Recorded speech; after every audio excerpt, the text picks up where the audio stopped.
মোৰ টেঙাখাত মণ্ডলীৰ পৰা আহিছোঁ। মোৰ নাম শ্ৰীমতী ৰঞ্জিতা চুতীয়া।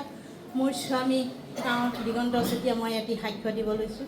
তেওঁ মদ খাই ঘৰখনত বহুত অশান্তি কৰিছিলে।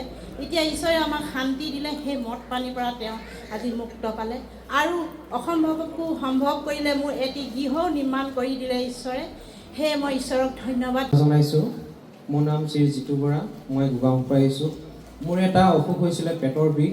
মই 8 মাহমান পেটৰ বিষত মই ভুগি আছিলোঁ আৰু মই বহুত মেডিকেলে ঘূৰিছিলোঁ, ডিব্ৰুগড়, লখিমপুৰ আৰু আনকি মই হায়দৰাবাদলৈকে যাবলৈ গৈছিলোঁ। তাতো গৈ মই একো ট্ৰিটমেণ্ট কোনো ইমান টেষ্ট কৰাৰ পিছতো মোৰ কোনো আপোনাৰ ৰিজাল্ট নোলালে কি কাৰণে বিষটো হৈছে।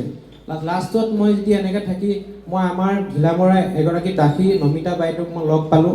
নমিতা বাইদেৱে মোক এই শুভবাৰ্তাটোৰ বিষয়ে ক'লে আৰু এই 2026 চনৰ জানুৱাৰী মাহৰ 18 তাৰিখে আমি এই পবিত্ৰ গৃহলৈ আহিছিলোঁ আৰু এই পবিত্ৰ গৃহত আহি সেৱা প্ৰাৰ্থনা কৰি এই পবিত্ৰ গৃহৰ তেল প্ৰাৰ্থনা লৈ গৈছিলোঁ আৰু এতিয়া সেই প্ৰাৰ্থনা কৰিও তেল প্ৰাৰ্থনা লগাই মই যথেষ্টখিনি সুস্থ হৈছোঁ আৰু বাকী যিখিনি আছে ঈশ্বৰে মংগল কৰিব। আৰু এটা মোৰ সাক্ষ্য, মোৰ এটা 3 বছৰীয়া ল'ৰা সন্তান আছে। সেই ল'ৰাটোৱে মোৰ ভালকৈ কথা ক'ব নোৱাৰে, কথাখিনি লাগি ধৰে আৰু এই পবিত্ৰ গৃহৰ পৰা নিয়া তেল পানী লগাই ল'ৰাটো এতিয়া যথেষ্টখিনি সুস্থ হৈছে। Praise god.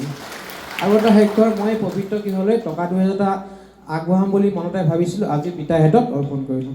Praise god. প্ৰশংসা হওক। আমাৰ মণ্ডলী আপোনালোকে সকলোৱে চাহুক চিনি পায় আৰু দীপা এইবিলাক আমাৰ দীপা চাহু বায়েক হয়।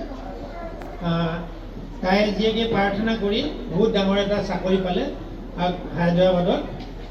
মাহে কিমান? মাহে 1.5 লাখ টকা দৰমহা। হালেলুয়া। সেইকাৰণে নামঘৰ কাৰণে তাই কিমান দি গৈছে? 20,000 টকা তেওঁ দান দিব। আকৌ দিব।